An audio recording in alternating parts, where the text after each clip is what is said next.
थोड़ी जानकारी treasure gets के बारे में। ये बेहद सीक्रेट रूम्स होती हैं जो किसी भी डंगन में बहुत रेयर दिखाई देती है। यहां तक कि हाई लेवल डंगन में भी इनका मिलना किसी चमत्कार से कम नहीं होता। कहा जाता है कि इन गेट्स के अंदर ऐसे स्पेशल आइटम्स और रेयर मटेरियल्स छिपे होते हैं जिनकी कीमत लाखों बोन्स तक पहुंच जाती है। जयहिंद का दिल तेजी से धड़कने लगता है। अगर उसे कोई ए रैंक या उससे ऊपर का इक्विपमेंट मिल जाए तो उसकी पूरी किस्मत पलट सकती है। वह मन ही मन भगवान से प्रार्थना करता है, बस एक बार मेरी किस्मत चमका दे। जैसे ही वह कमरे में कदम रखता है उसे सब कुछ अलौकिक महसूस होता है, मानो वह किसी स्वर्गीय कार्यालय में आ गया हो। कमरे के बीचों बीच एक पेडिस्टल रखा है जिस पर कोई चमचमाती वस्तु रहस्यमय आभा बिखेर रही है। उसने अब तक ऐसी चीजों के बारे में सिर्फ अफवाहों में सुना था, पर आज वह खुद अपने सामने उसे देख रहा था। उत्साहित होकर वह धीरे धीरे उस आइटम की ओर हाथ बढ़ाता है। एक के बाद एक नोटिफिकेशन पॉपअप्स उसकी स्क्रीन पर उभर आते हैं। Damage system feature successfully restored, new item discovered. Jaihind का चेहरा उत्साह से चमक उठता है। वह हैरानी से बुदबुदाता है, क्या मेरी दुआ सच में सुन ली भगवान ने? सिस्टम पैनल खुलता है। Item revealed, Odin's lost eye, mythical rank artifact. वो स्तब्ध रह जाता है। यह कोई साधारण खजाना नहीं था, यह तो एक पौराणिक वस्तु थी जिसके बारे में सिर्फ कहानियों में सुना गया था। यह वही आंख थी जिसे ओदिन ने ज्ञान के बदले मिमिर्स वेल में बलिदान कर दिया था। इस आंख में अपार दैवी शक्ति और असीम ज्ञान समाया हुआ है। इसका इस्तेमाल करने पर वह रून लिखना और रिवर्स मैजिक सीख सकता है, जिससे मैजिक को डिसमिंट या डिस्ट्रॉय किया जा सकता है। यह item one of a kind है और एक बार इक्विप करने के बाद हमेशा के लिए उसी के पास रहेगा। ना बेचा जा सकेगा, ना हटाया जा सकेगा। वह सावधानी से उस आंख की ओर देखता है।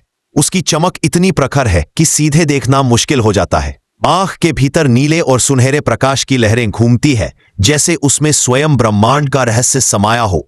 अगला नोटिफिकेशन पॉप होता है। Active skill unlocked, rank x effect किसी भी जादुई ऊर्जा का विश्लेषण कर उसे एनालाइज या नष्ट कर सकता है। मैन अखास टारगेट स्पेल के रैंक पे निर्भर करती है। जयहिंद की सांसें थम जाती है। ब्रून मैजिक की स्ट्रीम मिलने के बाद उसे बिना स्पेल बोले फुल पावर मैजिक यूज करने को मिलेगा। और एक और एडवांटेज, ब्लैंक कार्ड से वो किसी भी विरोधी की स्किल को बस देखकर कॉपी और रिप्लिकेट कर सकता था। यह आंख सच में एक पावर हाउस थी, ऐसा आर्टिफैक्ट जो किसी को भी देवताओं की श्रेणी में पहुंचा दे। लेकिन जयहिंद के दिमाग में कुछ और ही चल रहा था। इतना ओवर पावर्ड आइटम मेरे जैसे डी रैंक लीडर के पास, इससे तो मुसीबत ही आएगी। उसके दिमाग में तुरंत एक ख्याल आता है, अगर इसे बेच दूं तो वो आंख को देखता है। उसके भीतर की सुनहरी चमक उसके चेहरे पर पड़ती रहे। अगर इसे सही जगह बेचा दिया तो शायद मेरी जिंदगी हमेशा के लिए बदल जाएगी। एक बार ये बिक जाए फिर मुझे किसी रेड में मरने का डर नहीं रहेगा, क्योंकि इससे सैकड़ों मिलियन मिल सकते हैं। वो रिलैक्स करता है। अब किसी के तले काम नहीं करना पड़ेगा, ना ही मीट शील्ड बनना पड़ेगा। पर फिर सोचता है, चलो एक बार ट्राई तो करता हूं। लेकिन सिस्टम तुरंत वार्निंग देता है, once equipped the item cannot be unequipped. वो जानता है कि अब वो 20 की उम्र पार कर चुका है और ऐसे गियर से उसे कोई खास फायदा नहीं मिलेगा। इसलिए वह ठान लेता है, इसे यूज नहीं करूंगा। थोड़ी देर रुकने के बाद वह पार्टी के पास लौटने का फैसला करता रहे। थोड़ी ही देर में बुजुर्ग गिल्ड सदस्य बाकी टीम से कहता है, वो लौट आएगा, चिंता मत करो। और तभी जयहिंद एंट्री करता है। वो थोड़ा हाफते हुए बोलता है, सॉरी सब लोग, देर हो गई, दोबारा नहीं होगा। टीम लीडर सिर हिलाता है और सब अगले कमरे की ओर बढ़ने की तैयारी करते हैं। बुजुर्ग उसके सीने पर हल्के से हाथ रखकर मुस्कुराता है, चलो बेटा अब हिम्मत दिखाओ। जयहिंद भी मुस्कुरा देता है, मैं तैयार हूं और आज रात की ड्रिंक्स मेरी तरफ से। बुजुर्ग सिर खुजाते हुए बुदबुदाता है, अचानक इसे क्या हो गया? लेकिन जयहिंद अंदर से पूरी तरह शांत है, क्योंकि कोई नहीं जानता कि उसके पास अब एक मिथिकल आर्टिफैक्ट है डंगन की दुनिया में, जहां कोई कानून नहीं चलता। अगर किसी को जरा भी शक हो गया तो उसकी जान भी जा सकती है। तभी सीलिंग में क्रैक्स आ जाते हैं। पार्टी लीडर कुछ बोले, बट उससे पहले ही सीलिंग क्रैश हो जाती है। जहरीली गैस से भर जाता है। टीम के लोग बुरी तरह खांसने लगते हैं। उनके मुंह से खून बहने लगता है। जयहिंद तुरंत रिएक्ट करता है। वह अपने मुंह को ढकते हुए पीछे हटता है ताकि गैस अंदर ना जाए। घबराहट में चिल्लाता है, भागो, ये धुआं जानलेवा है। पर तभी सामने का नजारा उसे सन्न कर देता है। उसका सबसे करीबी दोस्त मयंगो किसी अनदेखी तलवार से छलनी रोकर गिर जाता है। मरते वक्त उसकी आंखें जयहिंद पर टिक जाती है। भाग जा जल्दी। यह दृश्य जयहिंद को भीतर तक तोड़ देता है। लेकिन वह खुद को संभालते हुए पूरी ताकत से भागता है। उसका दिल जोरों से धड़क रहा है, सांसें टूट रही है और दिमाग में बस एक ही बात गूंज रही है, वो विस्फोट, वो गैस, ये सब प्लान किया गया था।